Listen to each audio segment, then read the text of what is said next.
Imagine feeling overwhelmed, emotional, maybe even heartbroken. Your eyes fill with tears, but instead of falling, they just stick to your face. This isn't science fiction. This is what happens in space. Astronauts can't cry the way we do on Earth. In microgravity, tears don't fall. Today, we're exploring the strange science behind crying in space and what it reveals about gravity, the human body, and life beyond Earth. On Earth, crying seems simple. Your tear glands release liquid, and gravity pulls the tears downward.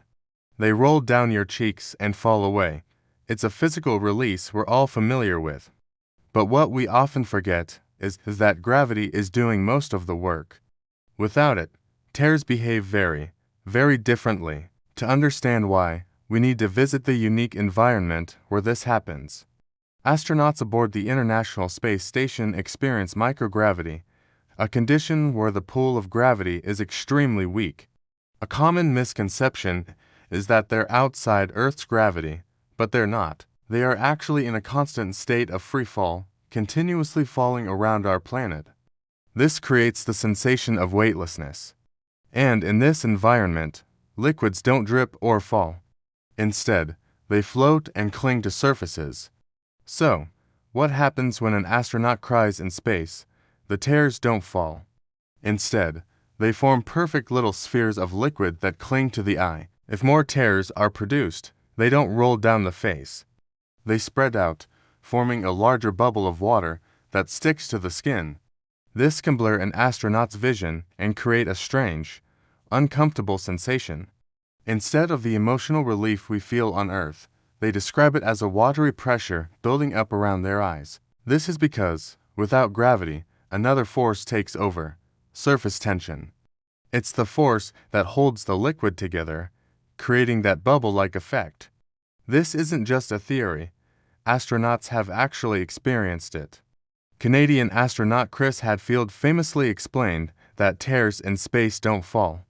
They gather in a ball around the eye and can even spread up toward the nose. He described it as a stinging, unpleasant feeling. Without gravity to pull them away, astronauts must wipe their tears away manually. If they don't, the blob of tears will just keep growing, causing irritation and making it hard to see. Crying, a deeply human experience, becomes a strange, floating, and logistical challenge. The physics behind these floating tears is fascinating. Here on Earth, gravity is the dominant force acting on liquids like water. It easily overpowers the weaker force of surface tension, which is the natural tendency of liquid molecules to stick together. But in the microgravity of space, the tables are turned. Surface tension wins. That's why water forms perfect spheres when it floats, why liquids stick to faces and objects, and why tears don't drip. The universe always obeys the laws of physics, even during our most emotional moments.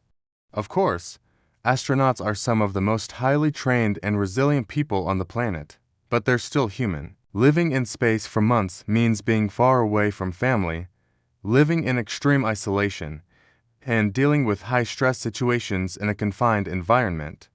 NASA takes the mental health of its astronauts very seriously.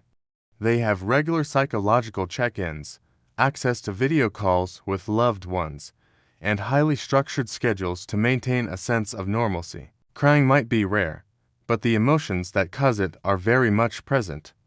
And crying isn't the only thing that changes in space.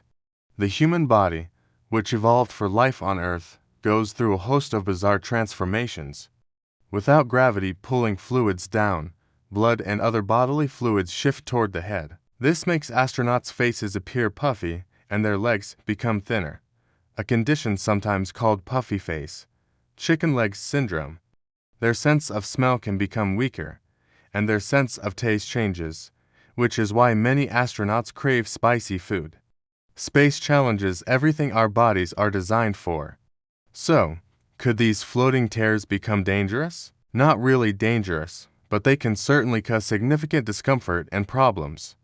If a large ball of liquid gets into the eyes, vision will become blurred. The salty tears can also sting and irritate the eyes. Over time, any unclean liquid could potentially increase the risk of an eye infection. That's why astronauts always keep tissues or towels nearby to manage any moisture. Even a simple act like wiping away a tear requires careful planning in space. Hollywood movies often show tears in space in a very dramatic, poetic way, with single droplets floating gracefully through the air. The reality is quite different. It's less like a slow-motion ballet of droplets and more like sticky, watery blobs clinging to your face. Real life in space is often messier, stranger, and frankly, more fascinating than anything Hollywood could dream up. Ultimately, the phenomenon of crying in space teaches us something profound about our home planet. Gravity shapes everything, from the way rivers flow to the way our bodies function, and even the way we express our emotions. Without Earth's constant pull, liquids behave differently, bodies behave differently, and life itself behaves differently. The simple act of a tear rolling down a cheek is a luxury afforded to us by gravity. In the vast emptiness of space, you can feel sadness, you can feel joy, and you can feel fear. But when you cry, your tears don't fall. It's a powerful reminder that even when we are light years from home, surrounded by stars, we are still fundamentally human, adapting, feeling, and learning in the most extreme environment imaginable. Thanks for watching. If you want more mind-blowing space facts, human science, and universe mysteries explained simply, make sure to subscribe.